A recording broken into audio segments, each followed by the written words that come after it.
Kalamu na karatasi, tuone kama kuna watu wawili watatu wataweza kufaidika kwa hii video guys. Kuna uchawi na uangalie hizi dalili zote. Jiangalie tafadhali hizi dalili zote. Kama unaweza kuwa na hizi dalili, nitakwambia action yenye utachukua, kwa sababu hizi cases zimekuwa nyingi, na kama kuna watu wanafaidika, ni kwa nini hata wewe usijue ufaidike guys? Hakuna kitu inanifurahishanga kama wakati mtu anakuja anyambia Zamzam, naona vitu zikibadilika, naona vitu zikichange, naona vitu zikichange. Ni kwa nini hata wewe usikue mmoja wa mwenye utaenda kubadilisha mambo yako? Labda uko hapo una go through hizi vitu nataka kukuambia, lakini haujui namna ya kujisaidia guys. Mimi tunataka ni kukuambia na kuambia, ukitaka uende ufanye, ukitaka usifanye. Sawa? Kuna uchawi wa kukulishwa. Sawa? Uchawi wa kukulishwa. Wacha nikuambie venye after umekulishwa uchawi, nikuambie ni vitu gani zitaanza kuhappen immediately wakati umeenda umekula sihiri mamkul ama ya kukunywa. Ya kwanza, utaanza kusikia tumbo ukipigwa na uchungu, ukipita kwa tumbo, uchungu mkali. Unasikia kitu kamekudunga kwa tumbo na kakanyamaza.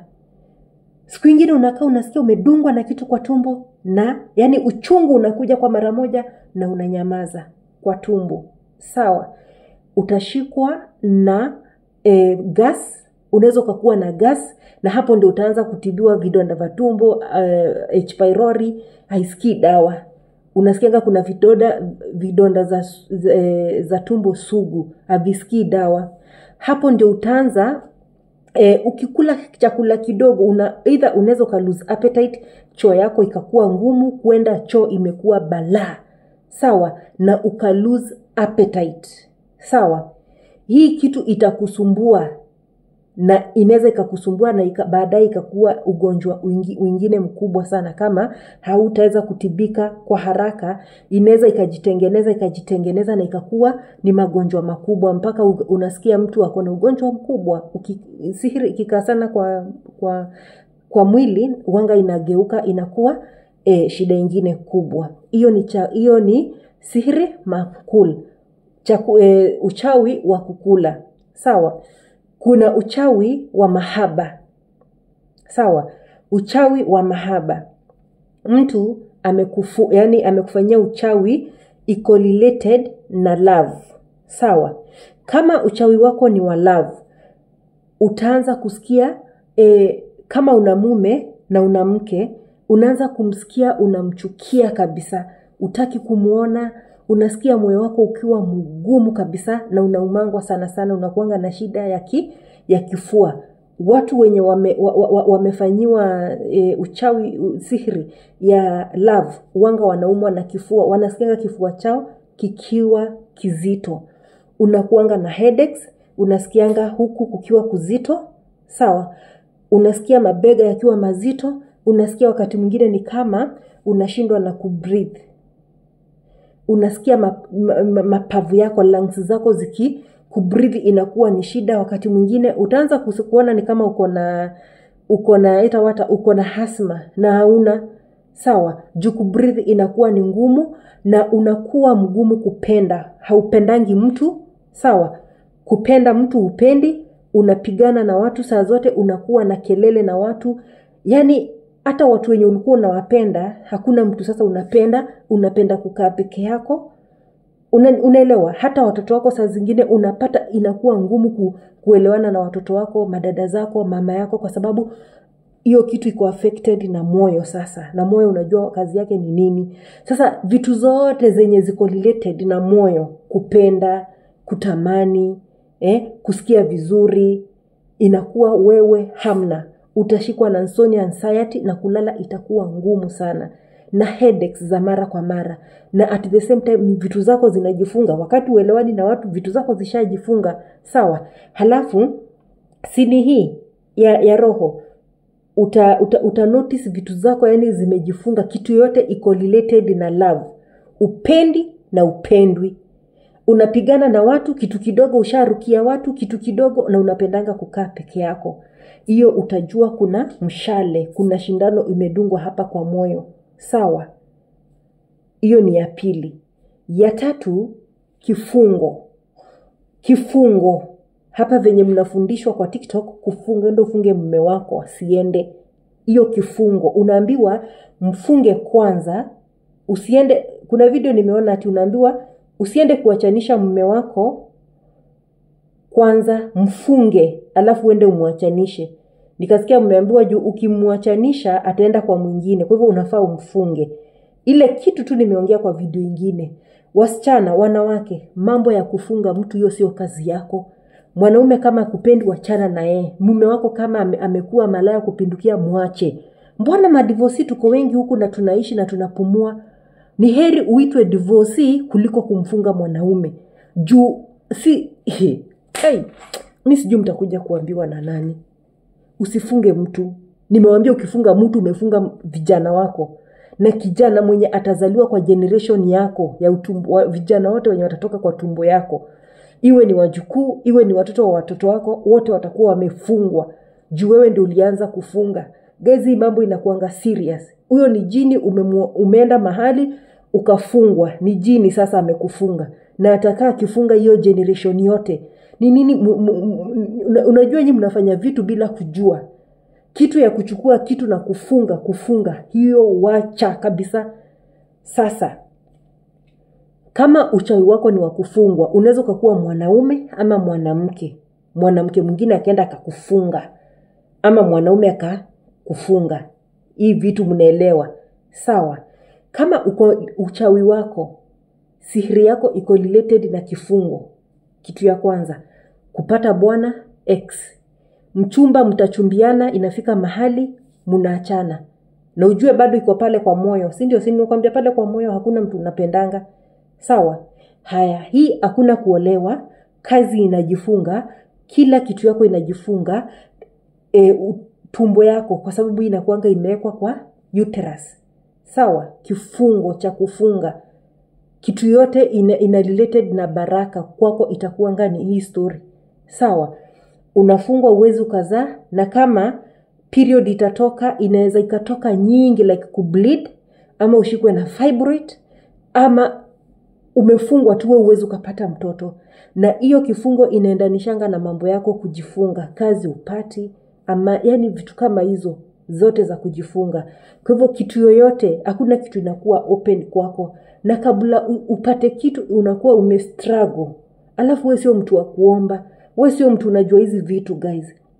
Unaelewa? So kitu yoyote kwako inakuwa imejifunga. Kazi imeblock. Kupata mume imeblock. Mtoto imeblock. Kupata marafiki wa kusaidia imeblock. Mahali popote unaweza ukapata deals imeblock. Kila kitu inasimama. Uko na gari, uko na vitu za kufanya biashara, lakini hakuna kitu inaleta. Hakuna. Hii ni kifungo. Sawa? Sasa umefungwa. Tuende next. Sijui kama unaziandika zote. Tuende uchawi wengine next. Uchawi wa kuzikwa. Uchawi wa kuzikwa nao unaumangwa na miguu. Kitu yote iko related na mchanga. Unaumwa na mguu. Kitu yote iko related na dead. Sawa? Miguu yako inauma. Mikono yako unasikianga ni kama kuna vitu zinatingili huku kwa mikono. Sawa? Miguu inauma, magoti inauma, arthritis hauna shida yote iko related na mguu. Lakini ukikanyaga tu chini hivi unasikianga miguu inauma. Hata nirupandishe miguu sasa kwa kitanda. Miguu inauma, depression, ufanyangi kazi, unamkanga umechoka, ndio yani unamka mwili wako umechoka na unatakanga kulala tu. Kulala ndio style yako. Hata ukikaa mahali unakanga tu mahali kama kulala. Kuamka imekuwa ni shida.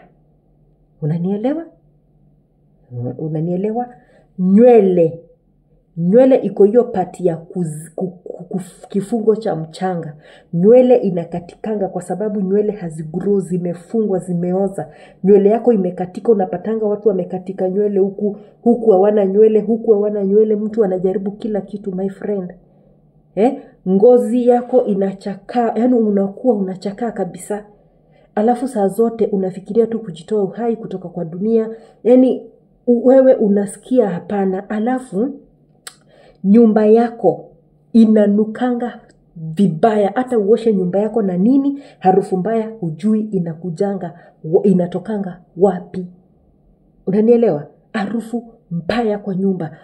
Vitu za aina utakuwa unapata panya imekufa, mende zimekufa, vitu zimekufa, chakula inaisha kwa nyumba, yani umasikini na shida za kila hali zinajaa kwako kwa nyumba.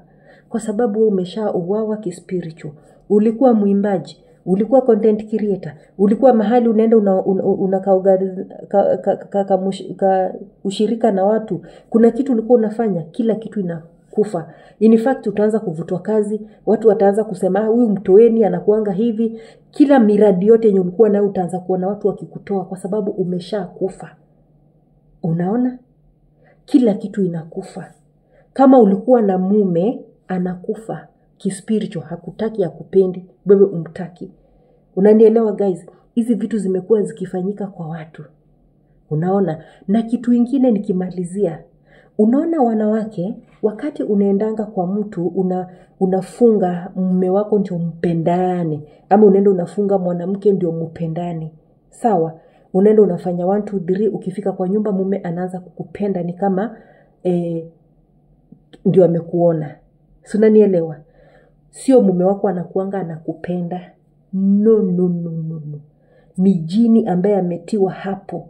Na hapo ndio umeanza safari ya jini mahaba. Utakuwa unaona mke wako amebadilika na kupenda, sio yeye, ni jini mwenye amewekwa ndani yake. Unaona? So wewe umeenda kuuliza, si ndio umepatiwa? So kila kitu unafanya sio mume wako anafanya, ama sio mke wako anafanya, ni jini. Na angalia, wakati nyumba yenu, wakati relationship yako itaingia ni kuenda ni vifungo, yani ukianza vitu kama hizi za kuenda kwa wapiga ramli kufanyiwa, angalia hiyo ndoa yenu haiwezi kamaliza hata miaka 5. Mtaachana vibaya sana. Kwa sababu ule jini ata make sure amewatenganisha. Jini haezi aka united watu. Jini haezi yani yeye anaamuka asubuhi anaambiwa ende atenganishe watu wenye wameoana. Alafu atakuwaje ndio atawapatanisha. Kwa hivyo jini ndio anakujanga, anaingia ndani ya mke. Sasa wewe unaanza kudili na jini. Ule mume ama mke alishatolewa kwa picha yako. Unaona? Kazi ya jini ni kutenganisha. Na jini haezi akatengeneza kitu yoyote. Hii ndio ile kitu mnafaa mkue mkielewa. Jini ama shetani mwenye amevunja marriage anapandishwa cheo kikubwa sana, anapatiwa rank kubwa sana. Jini tu mmoja akivunja ndoa, kwa sababu ndoa inakuanga ni ibada. Ni venye sisi tukiingia kwa ndoa hatukufundishwa tukaambiwa tumeenda jihad, kama mimi ningeambiwa ndoa ni ibada, mimi nao ningetengeneza pati yangu ndio hata si ni ibada. Sasa sisi hatujuangi kama ni ibada, tunajuanga pale ati ni vita, ni sijui ni nini. So unaenda hiyo mentality yenye tuliekwa na sijui na kina nani, tunafaa tutolewe. Na saa hii tuanze kuhubiri marriage ni ibada. Ibada, wakati unafanya ibada yako unafanyanga vizuri juu unajua kuna malipo. Unaona? Ukilisha mke wako, ukimfanyia mume wako, ukichunga mali ya mume wako, kitu yote, ukizaa mtoto, hiyo ni ibada, unalipwa. Ukinyonyesha mtoto, unalipwa. Unaona? Ukifanya tendo la ndoa na mume wako, unalipwa ile pesa, malipo hujaiona. Hiyo malipo yote iko. Kwani utakaa kwa dunia miaka ngapi? 40 years. Ndio unaringia watu hapa tu, hata hiyo 40 years maybe hautafikisha, 50 hautafikisha, 70 hautafikisha. Hiyo miaka kidogo sana. Kuna miaka bilioni yenye tunangojea kukaa kwa makaburi. Utaishi kwa makaburi zako aje? Tutaishi kwa makaburi aje? Sasa hata mimi nijiulize. Juu dhambi zenye tunafanya ni nyingi guys. Tuache kabisa. Na tunaambiwa wanawake wengi ndio watakuwa wengi, wanawake ndio watakuwa wengi jehanamu. Wanawake, tafadhali, mambo ya kwenda kwa waganga tuache. Wanaume mnaendanga, si ati sijui, najua, lakini unapata wanaume ni wachache ambao wanaenda. Sio kama wanawake. Wanawake tuache kabisa. Kuwa single ni vizuri. Hakuna hata ubaya, ulizaliwa peke yako. Haki ndoa ikikataa, wachana nayo. Ndoa kama mwili yako imejaa vifungo, wachana na ndoa. Enda kwanza udili na vifungo zako. Hata ukifikisha 40 years, 70 years, imagine utaolewa na utafurahia ndoa. Juu saa hii, kwa hii wakati ukiwa under vifungo, hauta-enjoy ndoa. Hapo ndio utaenda uongeze dhambi juu ya dhambi. Umefungwa na uende uongezee mtu vifungo zingine. Guys, hizi vitu zinaenda hivyo. Na ujue imagine, hii vitu yote unaweza uka-reverse. Si unaona? Na guys, wacheni waambie, jua unapitia nini. Ndio ukuje useme unapitia hii hali yote, lazima utakuwa na medical results. Yaani umeenda hospitali, umepimwa, ukaambiwa kichwa haionekani, hauna shida ya moyo, hauna shida ya mapavu, hauna shida ya mguu, hauna hii shida. Sasa hapo ndio utajua. Unaona? Na kitu kingine niwaambie, hizi vitu zote kama Mwenyezi Mungu hataki uzikupate, haziwezi zikakupata. Ni mtihani Mwenyezi Mungu anakuwa anatupatia. Ndio tujue Mungu yuko. Kwa hivyo kama Mwenyezi Mungu hajataka hizi mashida zote zikupate, haziwezi zikakupata. Lakini wewe umejieka namna gani? Na hapa ndio nawaambianga. Sahi hakuna mtu ataenda kukuombea, ni pesa. Na hata kuombea mashida zako ziishe juu ya pesa. Unaona? Hata kusaidia mashida zako ziishe, zikiisha atatoa pesa wapi? Unaona? Ndio unaona ukienda mahali unaambiwa utauziwa jini, unaambiwa sijui utafanya nini, utauziwa hii nyota, utafanywa nini. Hiyo yote ni biashara. Unaona? Kwa makanisa si unasikia? Si unasikia? Sasa si unasikia? Haya, ukienda kwa Waislamu, utajuaje Muislamu ni mgani mwenye ataweza kukufanyia rukia? Utajuaje mtu mwenye hajajichanganya? Na ndio hao watu wa nyota. Sasa utajua namna gani? Ndio watu wanakuambia kuna majini wazuri na kuna wabaya. Hakuna jini mzuri. Jini ni jini. Mbona wewe hujakuwa mzuri uende kwa wao? Hakuna jini mzuri. Unaona? Sasa huyu mtu, yaani sasa ni ngumu. Ile kitu iko. Soma kitabu yako yenye unasomanga. Sawa? Jua maandiko. Anza kufanya reverse. Hata kama ile maombi unajua. Iyo fanya. Kuna mzee mmoja aliniambia hapa, na ni pastor, aliniambia ombeni Baba wetu aliye mbinguni, jina lako litukuzwe, ufalme wako uje, mapenzi yako yafanyike hapa duniani kama huko mbinguni. Utupe leo riziki ya kila siku, utusamee makosa yetu kama vile tunavyowasamehea wanaotukosea. Usitutie katika vishawishi, lakini utuokoe na ule muovu, kwa kuwa ufalme wako na nguvu na utukufu hata milele. Amin. Ni chao ni nini unasema ujui kuomba? Kuna watu wengine wananiambia Gazamzam sijui kuomba, na munakani unashindwa kuomba. Kama wewe si Muislamu si uombe sasa Baba yetu aliye mbinguni, na kama wewe ni Muislamu si unajua. Alafu hizi shida zote ukikuwa nazo, mimi nishawaambia vitu vingi hata guys sometimes nasikia kurukaruka nikiwaambia. Nasikia nashinda kwa nini amunielewi guys. Na ukitaka kujua kujipima kama uko na hizi shida, enda YouTube utafute rukia kwa mtu mwenye haujui. Usiende ufanyiwe rukia na mtu ni mbesa. Jifunzeni kuenda kwa mashehe wakubwa wenye hawako after money, wanafunza. Ukienda direct kwa mtu akufunze, mbesha.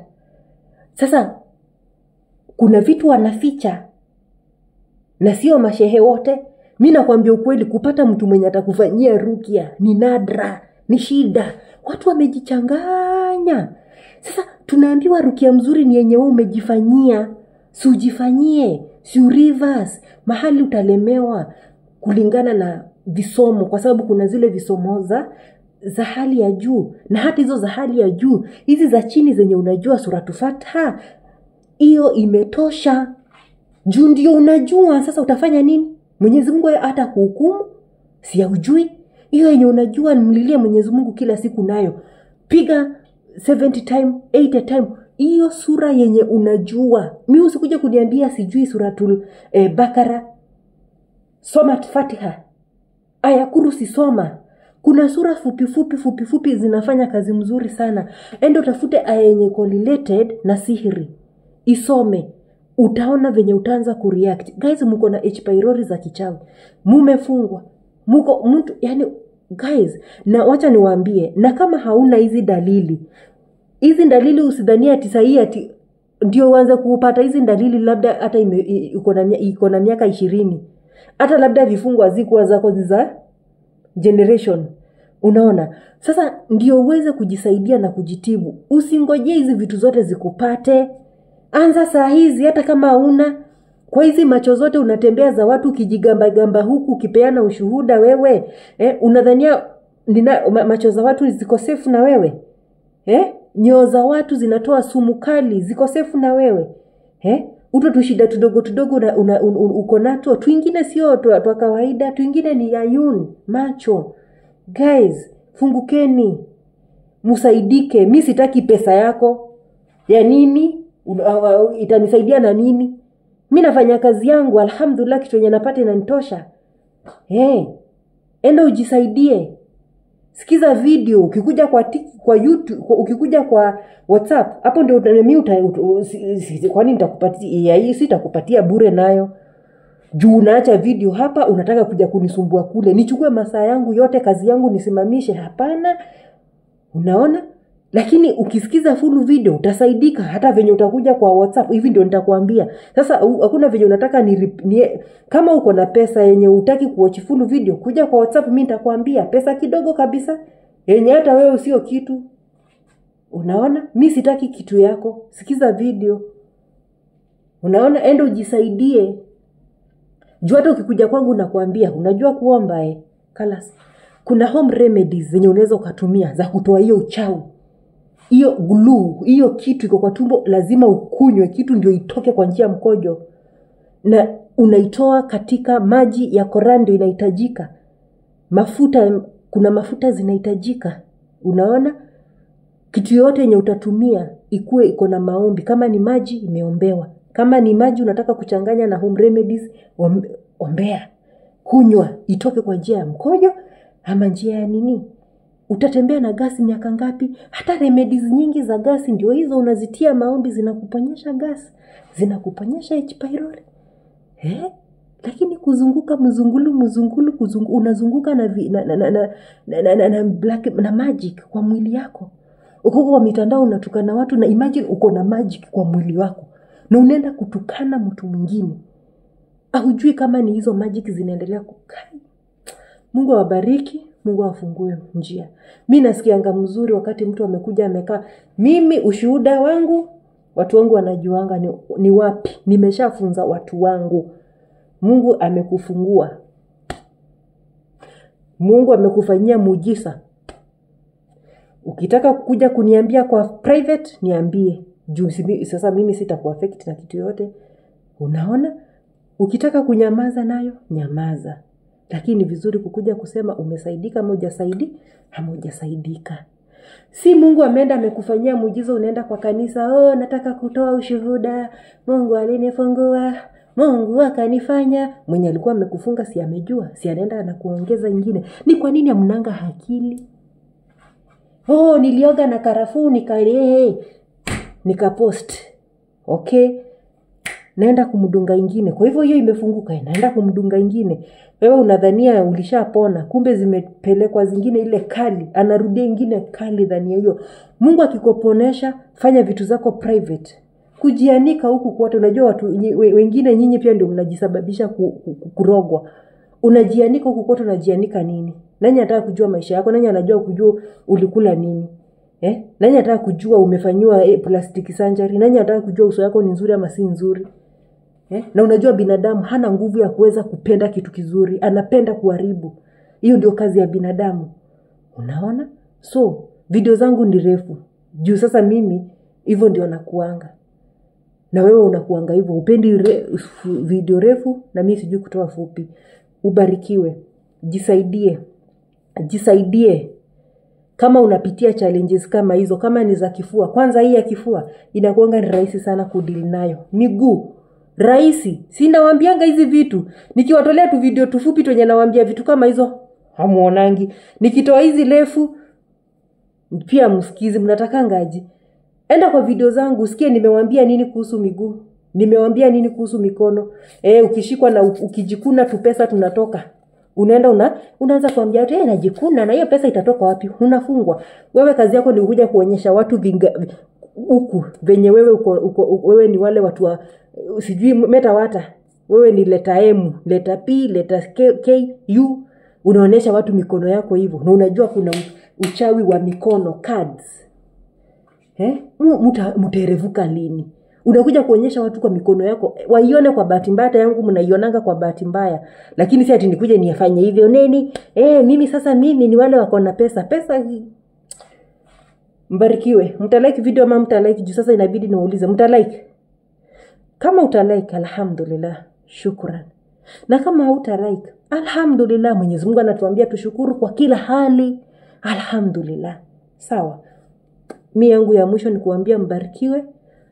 Tumche Mwenyezi Mungu. Tuachane na kazi zingine zenye sio zetu. Sio kazi yako kunifunga, sio kazi yako kuniroga. Hiyo ni kazi ya Mungu. Wacha Mungu anipunish. Unaona? Na Mungu punish ya Mwenyezi Mungu, punishment ya Mwenyezi Mungu ni nzuri. Kwa sababu Mungu anakuchapa akikuchunga. Binadamu anakuua, anakuumiza. Unaona venye mama anachapanga katoto hivi, ati amechapa katoto ati kamefanywa hivi na ati kamechapwa. Na kanalia kanapiga nduru juu kamechapwa na mamake. Patia mama mwingine atakutandikia mtoto akunyonge. Sasa wakati tunapeleka hawa mashetani waende wakatengeneza mambo yetu, wanaharibu. Lakini tukienda kwa Mwenyezi Mungu anatengeneza. Na mahali Mwenyezi Mungu anataka kutupunish like mtihani, anatupatia mtihani mwepesi. Kama kuna kiboko Mungu atataka kunitandika, atanitandika kiboko kidogo tu yani. Ni nani hajaitandikwa kiboko na Mungu? Mimi natandikangwa. Ukifanya makosa Mungu anakucharaza. Na Mungu akikuchapa makosa yako si unajuanga. Unajuanga hii ni kiboko ya Mungu, unarekebisha. Na ukirekebisha, Mungu ni Mwenyezi Mungu ni mwingi wa rehema, mwenye kurehemu na kusamehea. Ni hivyo mmemalizana. Unaona?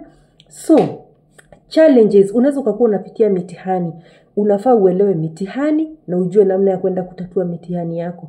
Kama ni vifungo ni mtihani, nenda ujue venye utatatua. Haujarogwa kwa sababu wewe ni mbaya, haujarogwa kwa sababu Mungu hakupendi. Hii tu Mungu ameiachia ndio Mungu aone utafanya nini hafta kurogwa.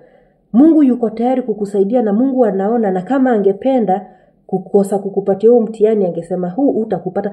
Mbona ni watu wengi wanajaribu kuturoga na hawaturogi? Kuna watu wengi wamejaribu kukuroga na kukufanyia vitu kubwa lakini Mungu hajakubali. Kwa hivyo hiyo kidogo yenye imepenya, mwirejee Mwenyezi Mungu, mwambie Mwenyezi Mungu nina tatizo, niondoleshe kwa sababu wewe ndio umjuzi na wewe ndio unajua. Na wewe ndio mwenye kuondoa, wewe ndio mwenye kutengeneza kila kitu, wewe ndio ulilete kwa hii dunia, wewe ndio umeniumba, wewe ndio umenipatia uhai. Sina mahali pengine pa kuenda. Mwenyezi Mungu nimekuja mbele yako, nisaidie. Within siku 2 Mungu atakusaidia.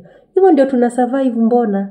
Unaona? Na ukijua shida mahali iko, kama ni kitu, kama ni neema yako, kama uko na neema yenye unaweza ukaficha, ficha. Yenye uwezo ukaficha, ifanyie dua za protection. Kama wewe uwezo ukajificha, uwezo ukaenda kama umejificha, lazima watu watakuona, si ndio? Kwa namna moja ama nyingine. Ndio maana tunafanya protection za maombi.